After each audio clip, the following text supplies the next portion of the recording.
Assalamualaikum warahmatullahi wabarakatuh. Alhamdulillahi rabbil alamin.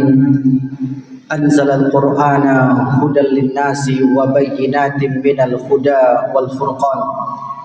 Asyhadu an la ilaha illallah wahdahu la syarikalah wa asyhadu anna Muhammadan abduhu wa rasuluhu la nabiyya ba'da. Allahumma salli ala Muhammad wa ala ali Muhammad. Sidang jamaah salat tarawih yang dimuliakan Allah Subhanahu wa taala. Alhamdulillah, pada malam yang ke-22 ini kita masih diberi kesempatan dan kekuatan oleh Allah untuk mengerjakan fardu Isya berjamaah yang insyaAllah akan dilanjutkan dengan salat tarawih secara berjamaah. Namun sebelum kita memasuki salat tarawih, ada baiknya kita menyampaikan tausiah singkat pada kesempatan yang berbahagia ini. Allah Subhanahu wa taala berfirman, "A'udzubillahi minasyaitonir rajim. Au kalladzi marra 'ala qaryatin wa hiya khawiyatun 'ala urushiha. Qala anna yuhyi hadhihi Allahu ba'da mautiha. Fa amatahu Allahu mi'ata 'amin. Summa ba'atha. Qala kam labithta? Qala labithtu yawman aw ba'da yawm. Qala bal labithta mi'ata amin. Fanzur ila ta'amika wa syarabika lam yatasannah. Wanzur ila himarika wa linaj'alaka ayatan linnas. Wanzur ila al-'izami kayfa nunsizuha thumma naqsuha lahma. Falamma tabayyana lahu qala a'lamu anna Allah ala kulli syai'in qadir." Atau apakah kamu tidak memperhatikan orang yang melalui suatu negeri yang temboknya telah roboh menutupi atapnya? Dia berkata, orang yang melewati satu negeri tadi, dia berkata, bagaimana Allah menghidupkan kembali negeri ini setelah hancur? Maka Allah Subhanahu wa taala mematikan orang itu selama 100 tahun. Kemudian menghidupkannya kembali. Allah pun bertanya kepada orang itu, "Berapakah lamanya kamu tinggal di sini?"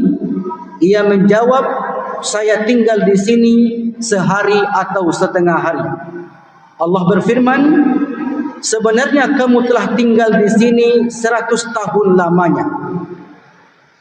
Lihatlah kepada makanan dan minumanmu yang belum lagi berubah, dan lihatlah kepada keledai kamu yang telah menjadi tulang belulang.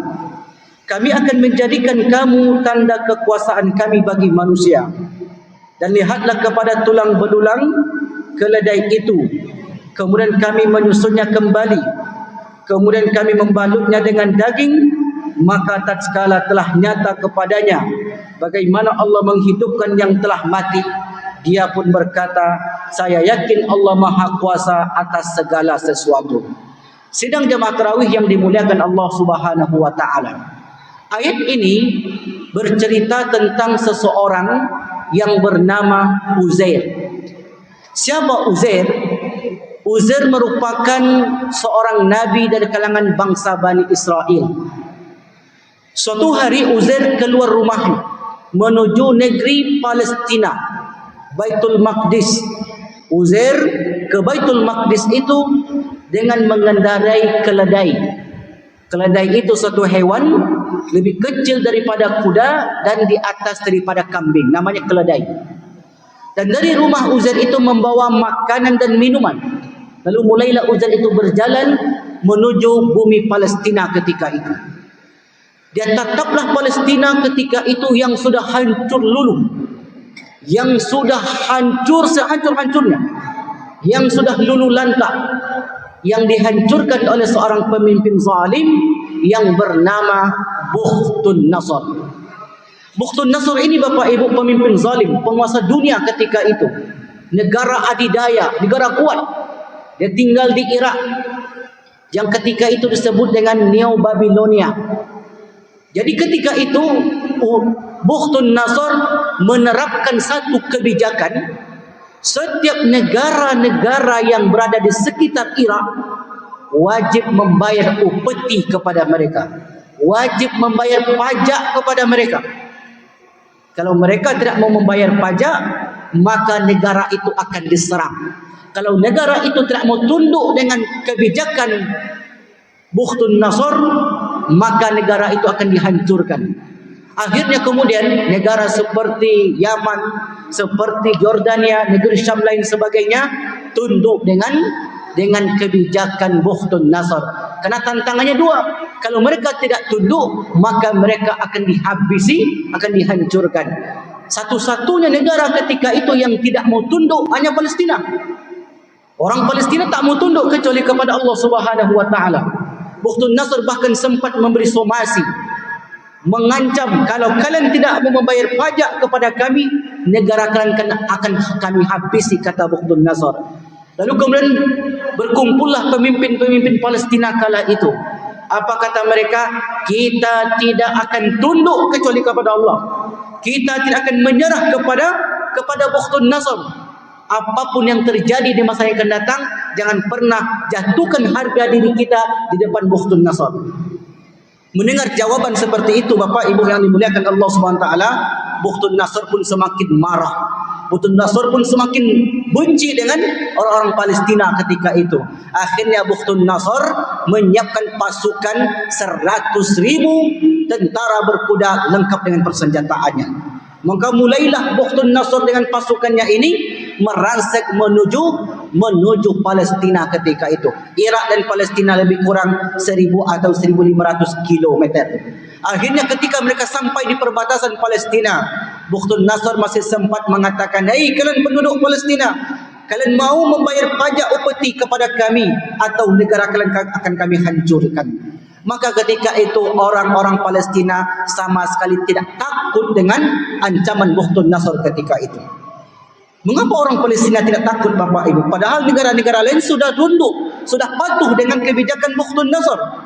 Karena di dalam darah orang Palestina mengalir perjuangan Daud alaihi salam dan juga mengalir perjuangan Nabi Sulaiman alaihi salam. Makanya mengapa orang Palestina itu pemberani sampai hari ini dan bahkan sampai akhir zaman nanti, karena dalam diri mereka mengalir darah Daud alaihi salam. Karena Daud dahulu pernah mengalahkan pemimpin yang lebih bengis, namanya Jalut. Kita dengar kisah Jalut, Talut dan Jalut, dan Daudlah yang berhasil membunuh Jalut ketika terjadi perang di Yordania ketika itu. Maka semangat itu tak pernah hilang dari orang Palestina sampai hari ini dan bahkan sampai nanti di akhir zaman. Akhirnya kemudian habislah kesabaran Bukhtun Nasr, dia pun masuk ke negeri Palestina. Itu apa yang terjadi, Bapak Ibu yang dimuliakan Allah? Maka Allah katakan tadi, "Au kalladzi marra ala qaryatin wa hiya khawiyatun ala urushiha." Atap-atap tembok-tembok rumah mereka hancur sehancur-hancurnya. Bahkan dalam riwayat diceritakan sejengkal darah mengalir, sejengkal setinggi tumit kuda atau sejengkal darah mengalir, yang menunjukkan korban begitu banyak yang berjatuhan. Begitulah dahsyatnya kehancuran yang dilakukan oleh Bukhtun Nasr. Setelah Bukhtun Nasr menghancurkan bumi Palestina sehancur-hancurnya, anak-anak mereka tangkap, perempuan-perempuan mereka tangkap, hasil bumi mereka bawa pulang. Setelah itu Bukhtun Nasr mengatakan, tidak ada kekuatan di dunia ini kecuali kekuatan kami. Itulah yang diucapkan dahulu oleh Bukhtun Nasr. Dengan sombong dan congkak akhirnya Bukhtun Nasr itu meninggalkan bumi Palestina. Lalu kemudian bagaimana dengan Nabi Uzair tadi? Setelah dihancurkan oleh Bukhtun Nasr, Uzair pun menatap bumi Palestina yang sudah hancur itu, Bapak Ibu. Kalau kita tengok Gaza hari ini, Pak Ibu, kalau kita tengok Gaza itu hancur dulu, ketika itu bukan hanya Gaza, Palestina, Baitul Maqdis lebih hancur daripada Gaza hari ini. Makanya Uzair berkata, bagaimanakah Allah akan membangkitkan kembali negeri yang sudah hancur ini? Lalu kemudian Allah tidurkan Uzair selama 100 tahun. Lalu setelah Uzair itu terbangun, Allah kirim malaikat kepada Uzair. Allah perintahkan malaikat untuk bertanya kepada Uzair, "Ya Uzair, hai Uzair, kam labista? Sudah berapa lama engkau di sini wahai Uzair?" kata malaikat. Maka Uzair menjawab, "Labistu yauman au ba'da yaum." Aku di sini baru 1 hari atau setengah hari. Kata malaikat, tidak wahai Uzair, bal labista mi'ata amin. Engkau di sini wahai Uzair sudah 100 tahun lamanya. Uzair pun tercengang, Bapak Ibu. Enggak mungkin, kata Uzair. Saya baru saja dari rumah, saya bawa makanan dan minuman. Kalau enggak percaya, kata Uzair, fanzur ila tu'amika wa sarabika lam yatasanna. Lalu kata malaikat, tengok makanan dan minumanmu yang belum lagi berubah. Ketika Uzair melihat makanan dan minuman yang dia bawa dari rumah tidak berubah, itu dia katakan, coba lihat, kalau memang saya di sini sudah 100 tahun, pasti makanan dan minuman yang saya bawa ini sudah berubah. Karena tak mungkin makanan dan minuman bisa bertahan sampai puluhan tahun, apalagi di zaman itu belum ada freezer. Mana mungkin makanan bisa bertahan? Uzair semakin yakin bahwasanya saya di sini baru 1 hari atau setengah hari, kata Uzair. Tapi kata malaikat, wangzur ilahi marika Uzair, coba lihat keledaimu itu, coba lihat hewan tungganganmu itu. Hewan tunggangan Uzair itu sudah menjadi tulang belulang, artinya sudah mati, sudah 100 tahun, tak mungkin dia bisa hidup. Maka kata malaikat kepada Uzair, engkau di sini wahai Uzair sudah 100 tahun. Kenapa Allah buat begitu, Bapak Ibu? Satu, makanan dan minuman tidak berubah sama sekali, sementara keledai Uzair sudah menjadi tulang belulang. Maka kata para ulama, Allah ingin beritahu kepada manusia bahwasanya mengapa makanan dan minuman Uzair itu tidak berubah, menunjukkan nanti di akhirat manusia itu tidak mengalami ketuaan. Jadi bapak-bapak yang sudah putih jenggotnya, yang sudah keriput wajahnya, jangan risau, Pak. Maka nanti di surga itu bapak ganteng lagi. Ibu-ibu jangan risau, ibu nanti cantik lagi. Karena di surga itu umur kita antara 30 hingga 30 tahun. 33 tahun. Suatu hari saya pernah ditanya oleh seorang ibu-ibu, sambil menangis dia katakan, Ustaz, saya sedih Ustaz. Kenapa ibu sedih? Saya dulu punya suami Ustaz. Suami saya itu meninggal di umur 33 Ustaz. Sejak suami saya meninggal, saya tak menikah lagi Ustaz. Sekarang umur saya sudah 70 tahun. Gigi tinggal 2. Gigi sudah gugur, mata sudah kabur, kulit sudah kendur, makan serba bubur Ustaz. Besok di surga kalau kami jumpa dengan laki kami itu Ustaz, laini yo laki kami sama kamu kami besok lagi Ustaz, kata dia. Bukanlah buruk kau Ustaz, kata dia.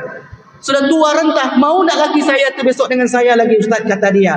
Saya jawab, Bu, saya bilang bahwasanya di akhirat itu tidak ada kakek-kakek, tidak ada nenek-nenek. Bapak yang sudah putih jenggotnya, bapak jangan risau, bapak ganteng besok, Pak. Umur 33. Ibu-ibu yang sudah gugur gigi tinggal 3, besok lengkap lagi. Bahkan wanita-wanita dunia itu lebih cantik daripada bidadari surga. Itu kata Rasulullah. Aisyah bertanya, ya Rasulullah, besok ketika suami kami itu di surga, di sana banyak bidadari, apakah suami kami itu memilih bidadari itu? Kata Rasulullah, tidak, suami-suami kalian itu akan tetap memilih kalian. Kenapa begitu ya Rasulullah? Karena perempuan dunia itu kan cantik dengan ibadahnya, cantik dengan solatnya, cantik dengan puasanya, cantik dengan zikirnya, bukan cantik dengan skincare-nya.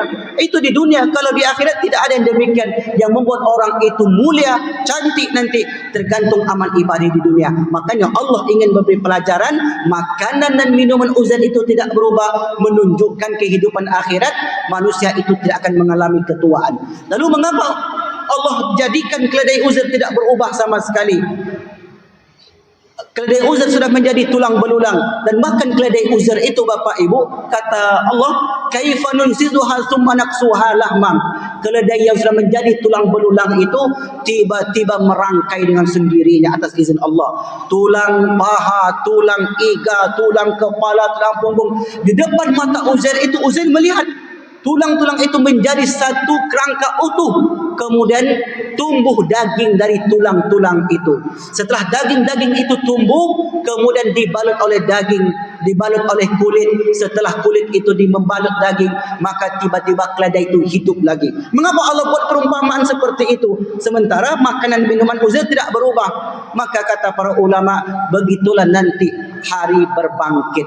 Proses manusia hari berbangkit dari satu tulang yang kecil, Bapak Ibu. Tulang itu berada di tempat duduk kita, namanya tulang ekor.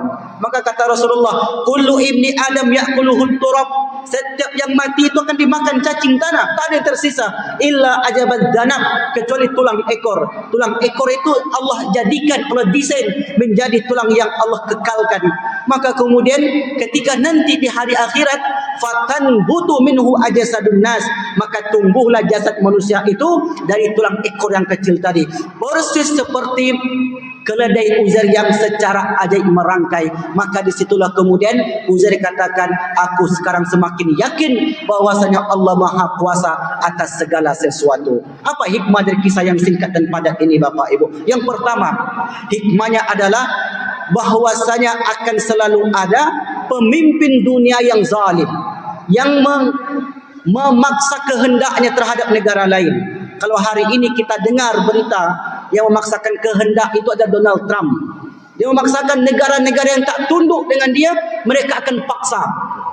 Dua kemungkinan, kalau tidak bayar upeti kepada Donald Trump, kepada Amerika Serikat, atau negaranya dihabisi. Negara kita memilih opsi yang pertama, lebih mengikuti arah Donald Trump. Akhirnya kita pun membayar sebanyak 17 triliun. Itu piti awak tu, Pak. Piti yang awak bayarkan ke negara itu. Itulah yang dibayarkan oleh pemerintahan kita kepada Donald Trump. Kalau tidak, maka dia akan berlakukan seperti Venezuela, akan diberlakukan seperti Gaza. Hari ini diberlakukan seperti Iran. Karena mereka tak mau tunduk. Begitulah tipikal daripada pemimpin-pemimpin zalim, dan akan selalu ada setiap zaman pemimpin zalim tersebut dan memaksakan kehendak mereka. Tetapi perlu diingat, akan selalu ada pula negara-negara yang tak mau tunduk. Kalau zaman dulu Palestina, hari ini juga Palestina, khususnya negeri Gaza, dan hari ini juga kita melihat yang tak mau tunduk itu adalah Iran itu sendiri. Maka oleh karena itu, kita memang hanya bisa berdoa kepada Allah SWT, mudah-mudahan keadaan ini cepat berlalu sehingga kemudian stabilitas politik dan ekonomi dunia semakin membaik. Kita ambil hikmah dari kisah ini, bahwasanya akan selalu ada pemimpin zalim sepanjang masa, dan akan selalu ada negara-negara yang tunduk, dan akan selalu ada negara-negara yang tak mau tunduk kecuali kepada Allah Subhanahu wa taala. Maka mungkin itu dapat kami sampaikan, mudah-mudahan bermanfaat. Sekian, wassalamualaikum warahmatullahi wabarakatuh.